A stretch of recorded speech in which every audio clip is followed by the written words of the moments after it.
We'd like to welcome you to BeMoreNews.com, the news before the news, where we uncover the truth. We're in gorgeous Prince George's County with the one and only delegate from Montgomery County, Herman Taylor. Good evening, sir. Good evening, Donnie. How you doing? What have you been up to?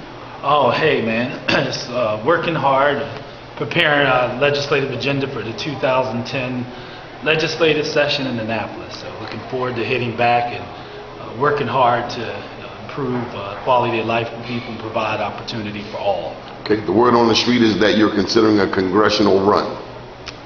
We are looking at the race for the 4th Congressional District. No decision has been made as of yet, but people have been very encouraging for me to step into that race.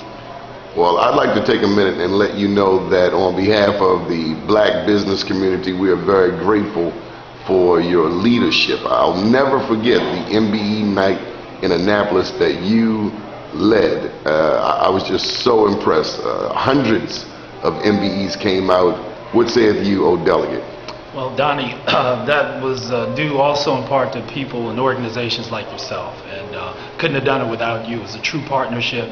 We were able to galvanize support around legislation that benefited that community. So we're happy that they turned out so they could help themselves and understand the legislation that was before the legislature, and how that they could help us organize and champion the legislation that benefits, their community, their businesses. So it was really an important endeavor, and it was a historic endeavor that we had over 1,100 minority-owned businesses up in Annapolis. It indeed was a historic gathering, and I really hats off to you for all the partnership you gave the legislature to make that happen. One of the challenges I've noticed in my 15 years of journalism is that quite often our elected officials, our black elected officials, aren't familiar with business. They aren't business people themselves quite often, and therefore I think that presents a subsequent challenge when it comes to representing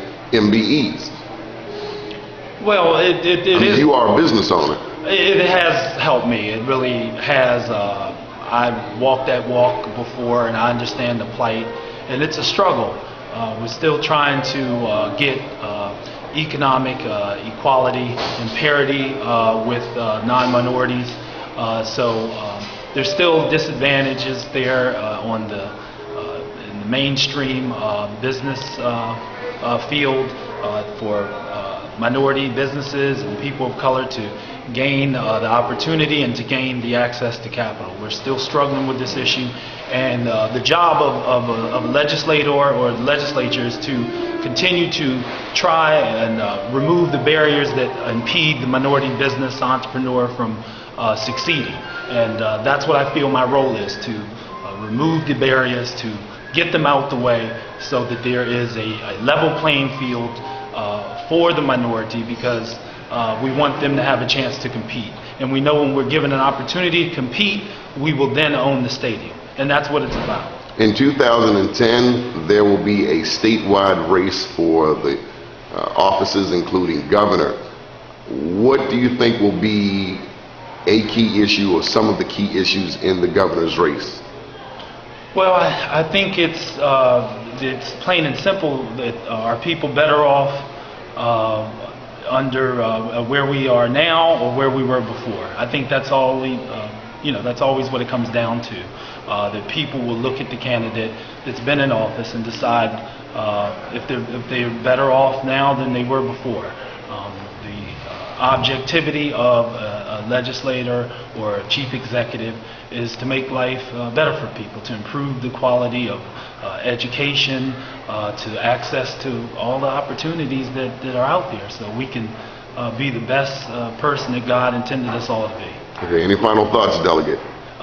Hey, God bless everybody, and looking forward to working with people and collaborating and just trying to continue to laugh together, to cry together, to pray together, and to most importantly work together. I will be remiss. There is one more question. Any thoughts on how this president, Barack Obama, is doing? Absolutely excellent. I think that he has hit upon a very key issue that's going to help a lot of Americans and especially minorities and people who traditionally have not had the proper care and health care. So I think he is once again he's done what he promised on the campaign trail, and that is change. People need access to health care, and in Maryland we know we have close to 1 million people, if not at 1 million, that are without it, and they need it, and everybody should have it. And I think that this is going to improve the quality of life for individuals. I think there's no arguing about it. It's just the bottom line. It's going to help people. It's going to make life better. It's going to make our country better. So hats off to our great president, and he's truly a champion for change. Nobel Peace Prize winner. Yeah, absolutely, and well deserved. I wish I could be there to witness him receive his Nobel Peace Prize. Good deal. Much love and respect. Delegate Herman Taylor from Montgomery County. Keep watching BMoreNews.com, the news before the news, where we uncover the truth.